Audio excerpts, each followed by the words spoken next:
Hello everyone, it's Miss Amos here. Just going to go through with you the title of the novel of Mice and Men just before we start having a little look at chapter 1, okay?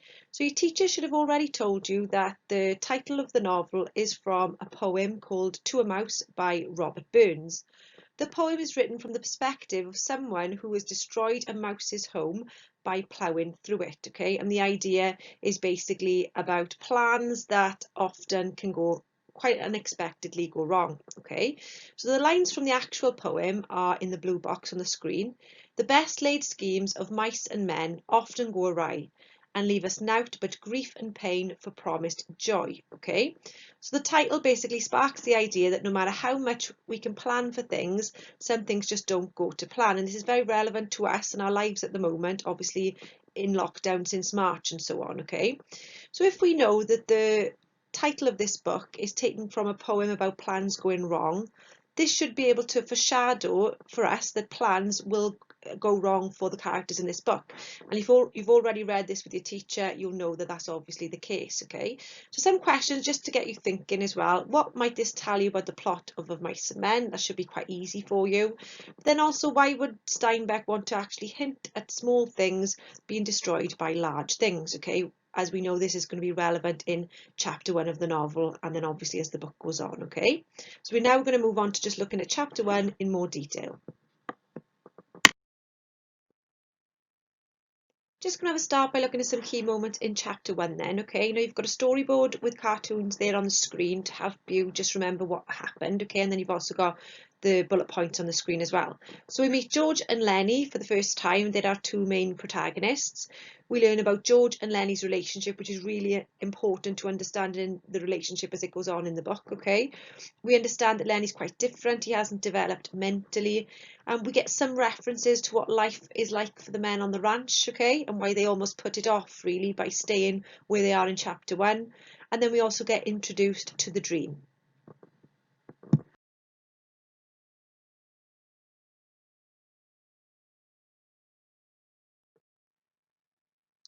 Just going to start by looking at the setting in chapter 1 then, okay? Now when you've obviously read this book, you'll know that the setting for this chapter goes on for about a page and a half, so it's extremely important, okay? Sets the scene for us at the start of the book. So the book is set in Soledad in California, and we know that this is the 1930s, okay?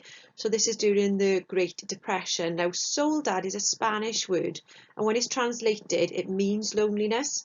So as we know, loneliness is a key theme in this book, okay? So it's going to become obviously more important as the book goes on. So it's by the Salinas River at the base of the Golden Foothill Slopes. And if you look at the description at the start of this chapter, it's presented very much as paradise, okay? Almost like the Garden of Eden, somewhere where George and Lennie want to stay. It's a sanctuary for them. It's almost a safe place, okay? The surroundings are beautiful and tranquil, and this really contrasts the harsh lives of the characters when they get onto the ranch, okay? And when we see the lives they live there. And there really is almost a sense of a false sense of security created at the start here. We can really see when we see the ranch in chapter 2, we can see why George and Lennie wanted to stay here in chapter 1. George and Lennie are introduced to us then as complete opposites, okay, and we'll see that in their descriptions on the next slide. Also, the closeness of their relationship is revealed, and it was important for Steinbeck to, dedicate the first chapter to these two characters so that we really get an understanding of that dynamics of that relationship, okay? Just before George and Lennie come down the path, it's important that you see the animals are scattering, okay? The rabbits were like grey sculptured stones initially, the description is, okay? Very, peaceful and calm. And then George and Lennie obviously come and kind of upset nature a little, okay? So could this be seen as a little bit of foreshadowing, the calm before the storm, okay? You've also got a heron at the start of this chapter looking for fish. Is quite unsuccessful in his task, but this changes by chapter 6 when you look at the description of the heron and the snake, okay? So we've got to think of why was this different in chapter 6? What had changed by that point, okay? And how is it kind of linked? So lots of important bits in chapter 1. to do with setting. The themes that get introduced to us in this opening chapter are going to be, you know, friendship through George and Lennie, this idea of nature and it being almost a sanctuary at the start, and then also you've got the theme of loneliness introduced through George's description of the dream, okay, and how guys like them who work on ranches are the loneliest guys in the world. And then we've also got links to context. Okay, we know that it's set in the 1930s, so the Great Depression is relevant, and obviously then just these lives, the lives of migrant ranch workers, you know, like George and Lennie, what kind of lives they led during that era. Okay.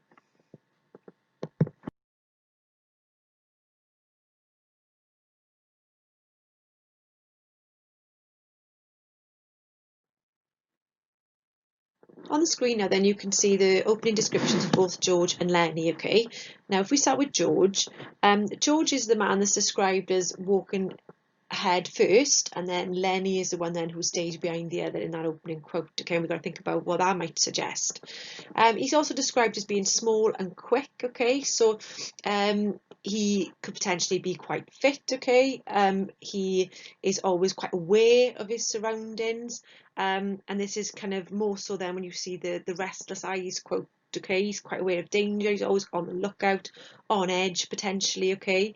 And when we see the nature of George and Lennie's relationship as we go on, you can see why, okay? Sharp, strong features, because that could suggest that he's, you know, there's some intelligence there with George, okay? Like I said, he's quite an aware man, and every part of him was defined, so he's potentially quite muscular, fit, and you know, George can kind of look after himself, okay?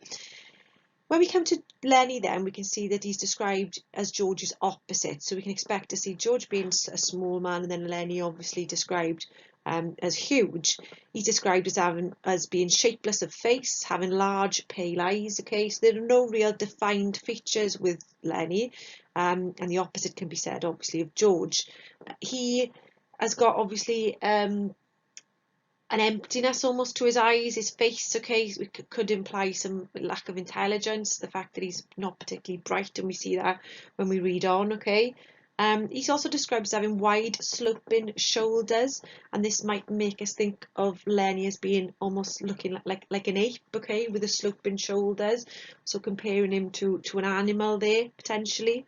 And then when you see the quote underneath, then it does directly compare him to an animal walking heavily, the way a bear dragged his paws, okay? So when we think of him walking heavily initially, he almost sounds like a child being taken somewhere he almost doesn't want to go, okay? And this fits in quite well with Lennie's childlike behaviour as we read on, but the comparison there to a bear, okay, so we already think that he's presented as almost like an ape, and then you've actually got the reference to the bear then in the next quote, okay. Bears are obviously known for like their legendary strength, okay, not particularly, you know, scary animals from a distance, quite friendly if you think of the reference to like a bear hug, okay, but obviously they are you know, incredibly dangerous and potentially deadly animals. So this might give you a bit of a hint about, you know, Lennie's kind of character right at the start, just through these descriptions, okay?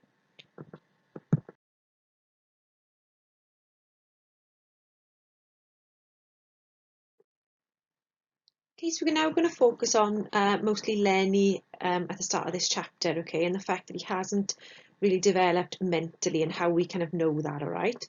So initially then, as we've already said, he's compared to large, strong animals, okay? We've got the reference, like we said, the sloping shoulders almost being like an ape, but then we have got the direct reference to a bear and then a horse when he's drinking water from the stream, okay? So we've got the issues with this, obviously he's the size of an animal, okay, so he's huge, but obviously has the mental ability of a child, okay, so this is going to pose potential issues and dangers, so to speak, okay.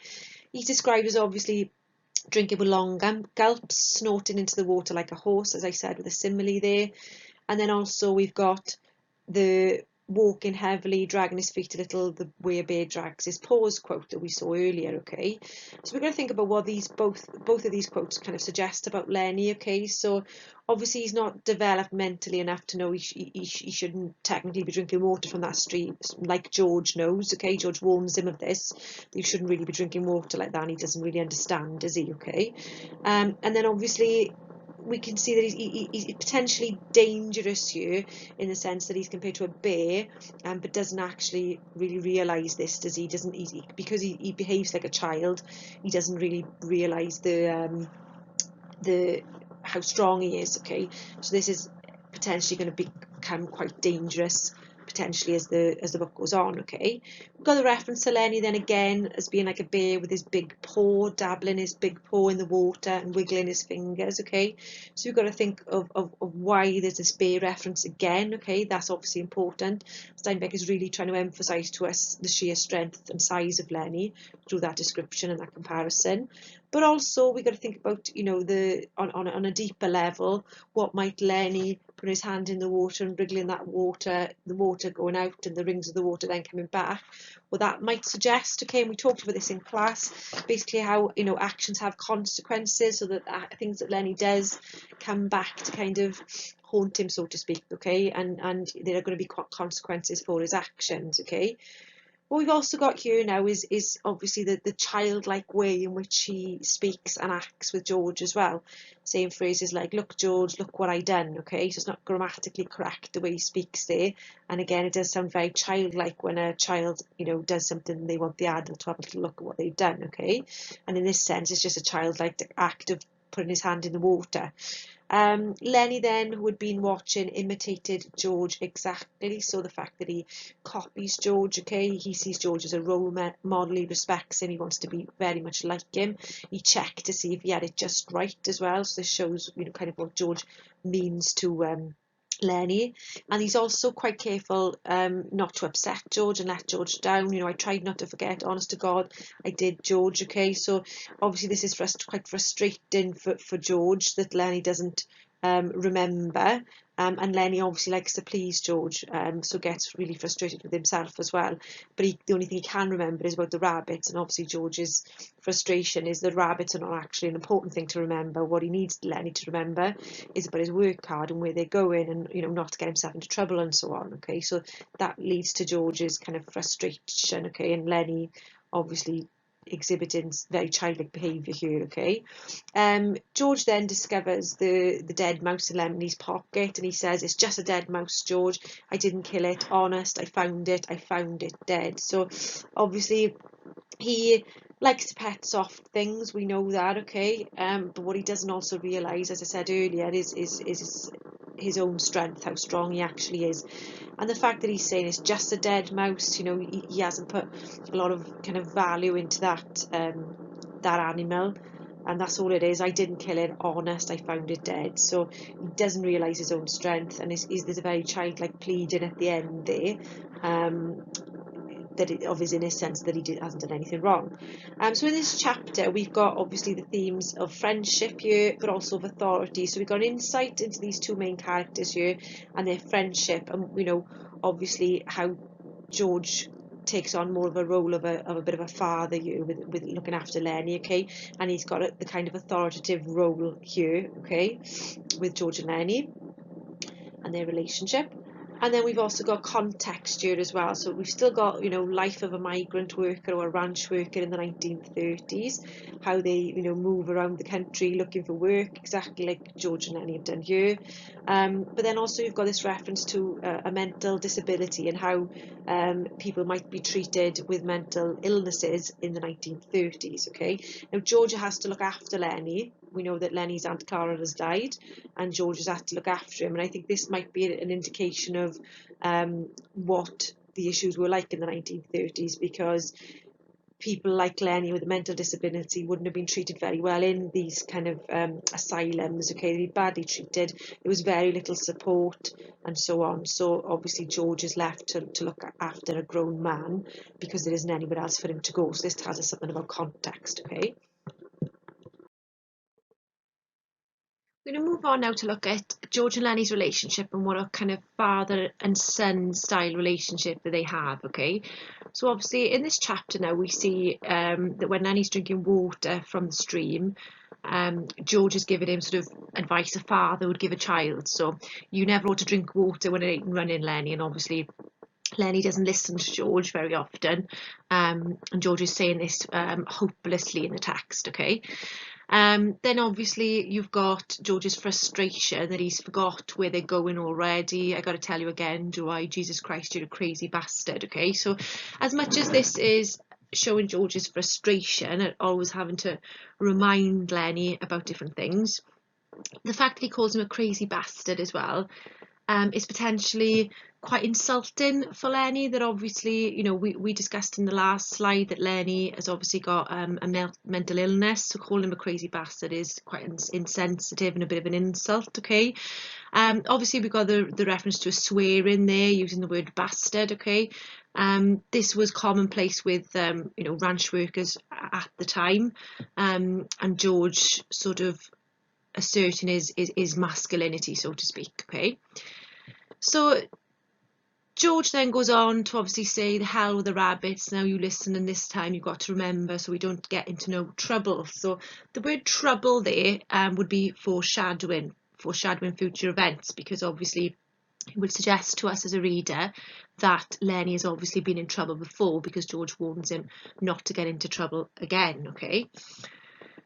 You've got George saying then that you think I'd let you carry your own work card, because Lennie obviously thinks that he's lost it, he can't remember being given it. George didn't give it to him in the first place, and obviously showing us that he's not trusted to carry even his own work card as a grown adult. Then you've got the italicised words then, when Lennie refuses to hand over the dead mouse in his pocket. George shouts, give it here. So you've got the exclamative there as well, showing that he's quite angry, and his frustration with Lennie is obviously increasing now. And then when Lennie actually gives it to him then, okay, and Lennie obviously repeats that he's not going to get into any trouble and so on. George uses praise as well, much like you would a child. He says, good boy, that's swell. You say it over 2-3 times so you won't forget. So complimenting Lennie just like a father would a child, okay? George also feels a bit of guilt. He says, I ain't taking it away for meanness. He's obviously just trying to look out for Lennie and doesn't come across that way, so to speak. But he is just kind of looking after him and feels guilty for the mean way he sometimes does speak to him, okay? We've then got George going on to say, if I was alone, I could live so easy. He imagines life without Lennie, and this is a common pattern in their relationship. George imagining what life was like without Lennie, and then obviously Lennie saying he'll go off and live in a cave, and then George actually trying to, you know, sort of feeling guilty and apologising to him then, okay? And then they usually go on to talk about the dream farm after that. You'll see that pattern throughout the text. Now, this obviously, you know, the next line there, you've got, you crazy son of a bitch, you keep me in hot water all the time. You've got George's anger increasing again there. So his mood swings in this chapter. He goes from being, you know, feeling quite guilty to then becoming quite easily angered, showing how he's quite hot-tempered, George. And he also calls him then, he called him a crazy bastard at the start there, and he's called him a crazy son of a bitch now, which is quite cruel to Lennie, okay? But once again, you know, swearing, and it's almost asserting his masculinity. And then you've got that reference to the hot water. Obviously that's a metaphor, but for, you know, suggesting that Lennie gets George into that trouble that he was talking about earlier, and obviously the trouble that is now foreshadowed as we read on. He says he goes nuts, he never gets any peace, so he imagines the life would be a lot easier without Lennie, and then obviously he realises again he's been mean, I've been mean, ain't I? And Lennie then sensed his advantage, okay? So obviously like a child senses his advantage with a parent and would then take advantage of that.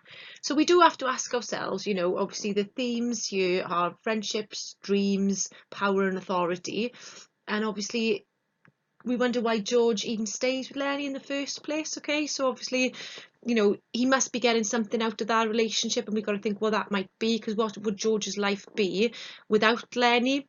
And this links in with our context, where we think of the common kind of life of the migrant worker. There was quite a lonely one, an isolating one. So we've got to think of what benefits George has from that relationship. And obviously the dream is relevant in this chapter as well, that we go on to talk about in a moment. And then obviously George's power and authority exhibited over Lennie here, okay? And once again, Lennie's mental disability is made aware to us in when we think about context, and obviously in this chapter, this part of the chapter here, where he's carrying a dead mouse around with him, doesn't know why that is something that you don't do. And obviously this shows us what, you know, kind of mental health issues he had during that time, and then how people were with mental health issues were treated, such as George referring to him as a crazy bastard or a crazy son of a bitch, which would be quite insensitive, but a common terminology that people may have used in that era. Moving on to the dream now then. So the dream gets introduced in this chapter as well by George. Now dreams and loneliness are two of the key themes in this novel, and George is the one to first introduce both in chapter 1. So George speaks about George and Lennie's dream, which was to own their own piece of land, have a house to live and live off the fat of the land, so live off what they could produce. And this was a common dream of a migrant worker during this time, and links really closely with the idea of the American dream, okay? So George opens this and introduces this idea by saying, guys like us that work on ranches are the loneliest guys in the world. They got no family, they don't belong no place. Now this was your common migrant worker, as described with a superlative loneliness, as George says. They don't have a family because they can't sustain one, they can't look after a family if they haven't got the money to support a family, and they haven't got a steady job and so on, okay? So most of these men would have been sort of homeless during this era and travelling from ranch to ranch, and that's definitely not a life for a family. They also don't belong no place. Now George says it's different for them, okay, George and Lennie. So with us it ain't like that. We got a future, we got somebody to talk to that gives a damn about us. So George and Lennie are almost the opposite of loneliness, okay? So they are the characters in the novel that really represent friendship. They have got each other. Now the migrant workers would commonly travel around alone, and George and Lennie are obviously not like that. Now unfortunately this is what raises a lot of suspicions in the novel about their relationship, particularly with the boss when they first meet him, okay? Because he thinks that George is taking Lennie's pay from him, because it was really suspicious during the time to be able to see, and unheard of to see men travelling around together. But obviously George and Lennie are different from the rest in that sense. And Lennie says, but not us, with the exclamative there. And why? Because I got you to look after me and you've got me to look after you, and that's why. So that's what makes them different, okay? Key quotes there. George says we're going to get the jack together, so we're going to get all the money together, and we're going to have a house, a couple of acres, a cow, pigs, and live off the fat of the land. So you've got lots of lists in there of all the things that they want, and basically living off the fat of the land, living off what they could produce from the land, basically, and not have to answer to any more rich landowners like the boss that we see in chapter 2, that basically, and live this kind of harsh life that they have been living for some time. George then abruptly stops this conversation, saying, I ain't got time for no more. So it's almost as if George himself gets carried away of the idea with the dream with Lennie, and then almost stops himself because it's too hard. He doesn't want to think about it too much, because he knows this, deep down he knows this is very unlikely to come true. Okay, now this is at the heart of the novel essentially, and what keeps them going, this idea of the dream and eventually escaping the lives that they've got. And everybody, does need dreams to get them through, particularly the harsh time in the 1930s that they would have been living. So we got the themes there of friendship, loneliness, and dreams, as I've said. The migrant workers represent loneliness in that sense, and George and Lennie are the opposite to them, and the idea of the dream gets introduced. Now this links closely, like I said, with context, which is the American dream. Now this was the belief that anybody could achieve what they wanted if they worked hard enough. And obviously, if we think about the Great Depression, the Wall Street crash happened in 1929. People lost their jobs. There was lots of unemployment and poverty, for years. So it was quite unlikely during this era to have your American dream realised.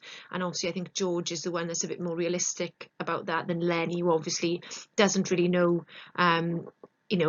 much more than a child would about the situation. He's just very obsessed with being able to tend the rabbits and so on, whereas George is a lot more realistic, okay? And this would have been the view of the migrant worker in that era. They would have wanted to own their own land like George and Lennie, but it would have been, highly unlikely to be able to come true, unfortunately, given the times that they were living in. If we have thought about in the last slide why the dream was obviously so important to George and Lennie, owning their own ranch, or living off the fat of the land and so on, being their own bosses, it was essentially because of how bad life was on an actual ranch when they were working as migrant workers. So George and Lennie are migrant workers who are essentially homeless. They haven't got a home and travel from ranch to ranch to have a roof over their heads and a meal, and in return for a bit of work. Now the ranch life was essentially a man's world with a hierarchy. So you had your boss that was in charge. In this case, we've got Curly, the boss's son, and then we've got Slim, who's worked there a longer time, and so on and so on. So there's obviously people at the top of the hierarchy, and then people who lack power then at the bottom. Okay, now their life was all about living to work. They were always reminded who the boss was, and the fact that we only really see the boss in chapter 2 and we don't see him in any other chapter really shows you, his importance and his role on the ranch. He didn't do any work. He wasn't a labouring man, as we find out in chapter 2, and obviously they did all the breaking work to line the pockets of the boss. It was quite a fighting, harsh kind of culture, and we see references to that in chapter 2.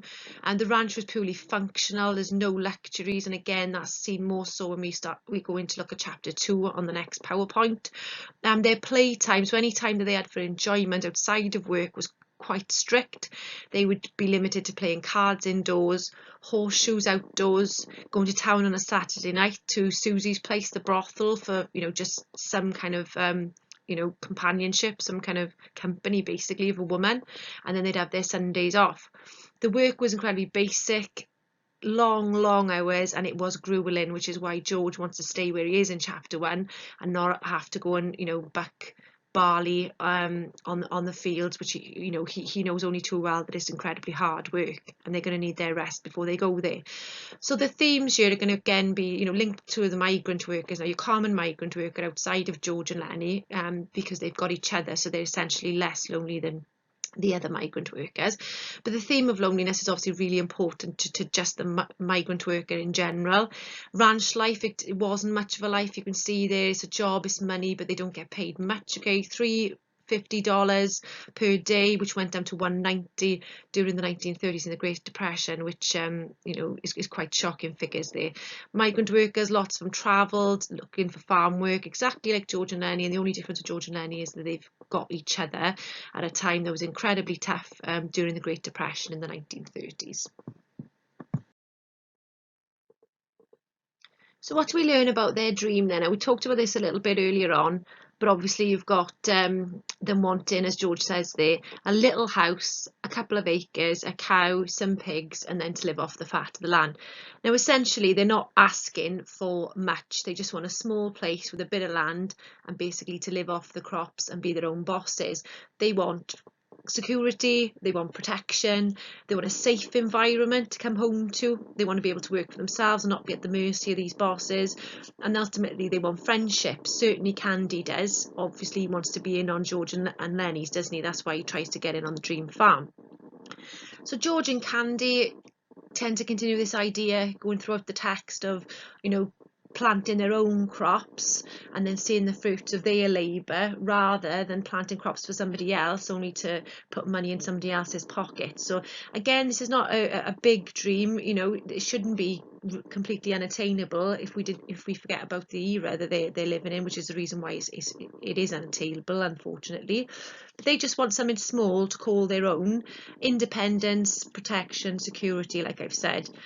So obviously this is the end of the PowerPoint now, and what we get from chapter 1 is mainly our introduction to our main characters, George and Lennie, and an insight into their relationships. The key themes are introduced: dreams and loneliness, and we get a little bit of an insight into what life is like on the ranch, and we'll be able to learn more about that now when we go into chapter 2 and on to our next PowerPoint.